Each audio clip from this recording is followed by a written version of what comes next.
Hello views, welcome back to our channel. ఈరోజు మనతో ఉన్న డిజిటల్ మార్కెటింగ్ కోచ్ చందు గారు, సార్తో మాట్లాడదాం. Hi sir. Hi sir. Previous ఎపిసోడ్లో ఫేస్బుక్ యాడ్స్ గురించి మాకు ఎక్స్ప్లెయిన్ చేయడం జరిగింది. అయితే నా డౌట్ ఏంటి అంటే, ఇప్పుడు బిజినెస్ ఓనర్స్ చాలామంది ఒక డిజిటల్ మార్కెటింగ్ పెట్టుకొని వాళ్ళ ప్రోడక్ట్ని గ్రో చేసుకోవడం యూజ్ చేస్తూ ఉంటారు మార్కెటింగ్ పరంగా. వై నాట్ వాళ్ళే ఎందుకు డిజిటల్ మార్కెటింగ్ నేర్చుకోకూడదు? ఇన్కేస్ చిన్న చిన్న బిజినెస్లో వాళ్ళకి టైం కూడా ఉంటుంది, కాబట్టి వాళ్ళు ఎక్కడో స్పెండ్ చేసే కంటే కూడా వాళ్ళు ఓన్గా నేర్చుకున్నట్లయితే ఎంత అమౌంట్ వాళ్ళు సేవ్ చేసుకోగలరు? So that is a good question. So నా దగ్గర కూడా ఏంటంటే చాలా బిజినెస్ పీపుల్ అయితే వస్తూ ఉంటారు. సో వచ్చినప్పుడు ఏంటంటే సో నేను ఆల్రెడీ ఒక కంపెనీ నడుపుతున్నాను కాబట్టి సో వాళ్ళ ఎంక్వైరీకి వచ్చినప్పుడు సర్వీసెస్ రన్ చేయించుకోవడానికి మనం ఏంటంటే మినిమమే మన దగ్గర ఛార్జ్ చేసేది 25,000 is the one minimum one. So అలాంటప్పుడు సార్ మేము ఎంత పే చేసుకోలేం సార్. ఓకే, సో మాకు వచ్చేదే ఏంటంటే రెవెన్యూ ఎంత ఉంది, ఎంత పే చేయాలి అంటే స్టార్టింగ్ దాంట్లో మాకు పాసిబుల్ అవ్వదు కదా ఎవ్రీ మంత్ అంటే కూడా. అన్నప్పుడు ఏంటంటే సో వాళ్ళు నేర్చుకొని సో ప్రతి నెల కూడా ఒక 25,000 ఖర్చు పెట్టాల్సిన అవసరం లేకుండా వేరే వాళ్ళకి ఇస్తూ వాళ్ళే సేవ్ చేసుకోవచ్చు.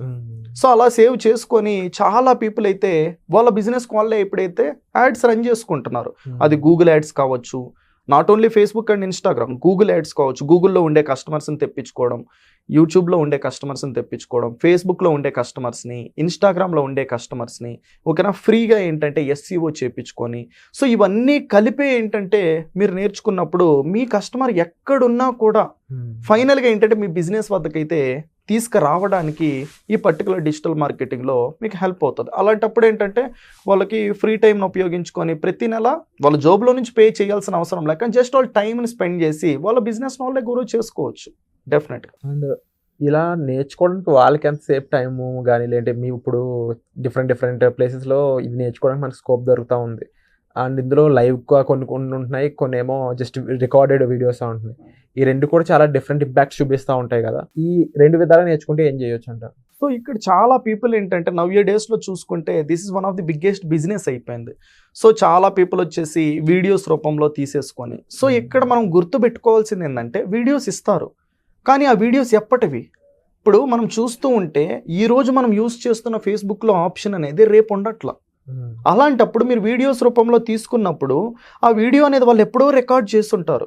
ఆ రికార్డ్ చేసిన వీడియోని మీరు ఈరోజు చూస్తూ ఉన్నారనుకో ఏమవుతుంది, ఆ ఆప్షన్కి ఈ ఆప్షన్కి మ్యాచే అవ్వదు, మీరు మధ్యలో స్టక్ అయిపోతారు. ఎక్కడో ఒక కోర్సు తెచ్చుకొని ఓకేనా ఒక 5,000 10,000 ఏంటంటే పెట్టి ఆ వీడియోస్ తెచ్చుకోవడం వల్ల స్టక్ అయిపోతే ఏం లాభం లేదు. సో మస్ట్ అండ్ షుడ్గా ఏంటంటే ఎవ్రీ టైం మనం ఏంటంటే లైవ్లోనే నేర్చుకోవాలి. లైవ్లో నేర్చుకుంటే ఉన్న ఆప్షన్ని బట్టి కదా మనం నేర్చుకుంటూ ముందుకెళ్తాం. అప్పుడు ఎక్కడ స్టక్ అవ్వడానికి ఛాన్స్ ఉండదు. సో మీ ఓన్గా ఏంటంటే మీరు చేసుకుంటూ కూడా ప్రెజెంట్ దానికైతే వెళ్ళిపోవచ్చు. మీరు ఇన్వెస్ట్ చేసిన దానికి ప్రెజెంట్ వెంటనే రిటర్న్స్ వచ్చేస్తాయి కదా బిజినెస్ రూపంలో. కస్టమర్స్ వచ్చారనుకో కస్టమర్ దగ్గర నుంచి డబ్బులు వస్తాయి. అండ్ అలానే ఏంటంటే మీరే మార్కెటింగ్ డబ్బులు ఇవ్వకుండా so marketing related particular budget ఏదైతే ఉందో సర్వీస్ కాస్ట్ కోసం అది మీరు సేవ్ చేసుకున్న వాళ్ళు కూడా అవుతారు. కాబట్టి my particular recommendation is must and should go with the live related things. And ఇప్పుడు డిజిటల్ మార్కెటింగ్ అనేది ఇప్పుడు ఒక మార్కెటర్ చేసుకున్న దానికి మనం ఓన్గా నేర్చుకుని చేసుకున్న దానికి డిఫరెన్స్ ఏమో ఉండదంటారా? ఎక్కువ ఇంపాక్ట్ వాళ్ళ ఫోకస్గా వర్క్ చేస్తారేమో అని నా doubt. So that is also good thing. కాకపోతే ఈరోజు మనం నేర్చుకొని ఈ రోజే ఒక ఎక్స్పీరియన్స్ పర్సన్ లాగా వర్క్ చెయ్యొచ్చు అంటే సో అది 100% నేనైతే చెప్పలేను ఓకేనా. సో ఎందుకు అంటే సో అది బేస్డ్ అప్ నేర్చుకునే పర్సన్ బట్టి. ఇప్పుడు ఆ పర్సన్కి ఆ లెవెల్కి రీచ్ అవ్వడానికి కొద్దిగా టైం బట్టి ఉంటుంది. మీరు వెంటనే చేసేయచ్చు అని అయితే నేను చెప్పను. ఓకే, సో మీరు కూడా కొన్ని మంత్స్ వరకు కష్టపడి ప్రాక్టీస్ చేసి ఆ సినారియోస్ ఏంటి అని అర్థం చేసుకొని కస్టమర్ బిహేవియర్ అర్థం చేసుకొని ఈ కైండ్ ఆఫ్ వాటన్నిటితో నేర్చుకొని ప్రాక్టీస్ చేయడం వల్ల మీరు కూడా అయితే సూన్ అయితే వాళ్ళలాగా చేయడానికి పాసిబిలిటీ అయితే ఉంటుంది అనేది అయితే నేను చెప్పగలను. అండ్ ఇప్పుడు మీరు కూడా ఈ డిజిటల్ మార్కెటింగ్ సర్వీసెస్ని వర్క్షాప్స్ ద్వారా అందజేస్తూ ఉన్నారు కదా జనాలకి. మీ ప్యాటర్న్ ఎలా ఉంటుంది? ఇందులో సక్సెస్ అయిన వాళ్ళ స్టూడెంట్స్ ఎలాంటి వాళ్ళు ఉన్నారు? సో ఇక్కడ చూసుకున్నట్టయితే ఎక్కువ పీపుల్ ఏంటంటే బిజినెస్ పీపుల్ అయితే మన దగ్గరకు వస్తూ ఉంటారు. ఎందుకు అంటే లాస్ట్ 4 years నుంచి కూడా నేనైతే నా నాలెడ్జ్ని అయితే పీపుల్కి షేర్ చేస్తూనే ఉన్నా. ఇంకా ప్రీమియం లెవెల్లో నేర్చుకోవాలి అని ఇప్పుడే చెప్పాం కదా, డిస్కస్ చేసుకున్నాం వీడియోస్ అనేసి. సో నేను యూట్యూబ్ ద్వారా ప్రొవైడ్ చేసేవాడిని. చేసే టైంలో ఏంటంటే ఎప్పుడో చూసిన వీడియో ఇప్పుడు మ్యాచ్ అవ్వదు. మ్యాచ్ అవ్వనప్పుడు ఏమవుతుంది, వాళ్ళు స్టక్ అయిపోతారు. అలాంటి వాళ్ళు ఏంటంటే లైక్ మీరు చెప్పే కంటెంట్ అయితే చాలా ఇన్డెప్త్గా రియల్ టైంలో ఉంది, ప్రీమియం లెవెల్లో ఏమన్నా ఉందా అనేసి బిజినెస్ వచ్చి జాయిన్ అయ్యి నేర్చుకునే వాళ్ళు ఉన్నారు. సో ఈ కైండ్ ఆఫ్ పీపుల్ ఎక్కువ ఉన్నారు.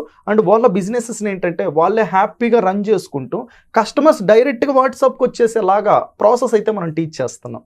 ఓకే, సో వాళ్ళు ఏంటంటే బిజినెస్ పెట్టేసి కస్టమర్ ఏంటంటే వస్తాడు అని ఎదురు చూడకుండా సో డైరెక్ట్గా వాట్సాప్కి ఏంటంటే కస్టమర్స్ మెసేజ్ చేసుకునే టెక్నిక్స్ మన దగ్గర అయితే ఉన్నాయి.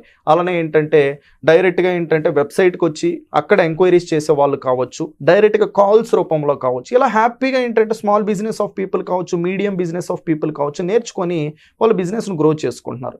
అండ్ సెకండ్ చూసుకున్నట్టయితే స్టూడెంట్స్ హ్యాపీగా ఏంటంటే స్టూడెంట్స్ కూడా వాళ్ళు ఈ కోర్స్ అనేది కంప్లీట్ అయిపోయిన తర్వాత దాన్ని జాబ్ తెచ్చుకోవడం కావచ్చు. సో జాబ్ తెచ్చుకుంటూ దానితో పాటు ఫ్రీ టైంను ఉపయోగించి వేరే అదర్ పీపుల్కి కూడా వాళ్ళ సరౌండింగ్లో ఉండే బిజినెస్ పీపుల్కే ఈ కైండ్ ఆఫ్ సర్వీసెస్ని ఆఫర్ చేస్తూ ఒక 10,000 నుంచి ఒక 15,000 రూపీస్ ఛార్జ్ చేస్తాం. శాలరీ రూపంలో శాలరీ వస్తుంది, అలానే ఏంటంటే సర్వీస్ ఇస్తూ కూడా ఇలా డబ్బులు వస్తున్నాయి. ఇలా 2-3 వేస్ నుంచి అయితే డబ్బులు అయితే ఎర్న్ చేసుకుంటూ హ్యాపీగా అయితే సెటిల్ అయిన వాళ్ళు చాలా మంది అయితే మన దగ్గర అయితే ఉన్నారు. సో ఎవరైతే ముఖ్యంగా సర్వీసెస్ నేర్చుకుందాము, ఈ డిజిటల్ మార్కెటింగ్ సర్వీస్ మనం కూడా ఇద్దాము, ఒక ప్రోడక్ట్ అయి ఉండొచ్చు, ఒక బిజినెస్ అయి ఉండొచ్చు, వాటికి మేము సర్వీస్ ఇవ్వడం ద్వారా మనీ ఎర్న్ చేయొచ్చు అనుకున్న వాళ్ళు కానీ, లేకపోతే మా బిజినెస్కి మేమే డిజిటల్ మార్కెటింగ్ చేసుకుంటే బెటర్ ఏమో అని ఆలోచిస్తున్న వారికి కానీ ఇప్పుడు అప్కమింగ్ వర్క్షాప్ ఏదైతే ఉందో ఇది ఒక గోల్డెన్ ఆపర్చునిటీ అని చెప్పాలి. సో ఇమీడియట్లీ డిస్ప్లే అవుతున్న నెంబర్స్ కాల్ చేసి ఈ వర్క్షాప్కి మీరు రిజిస్టర్ చేసుకోండి.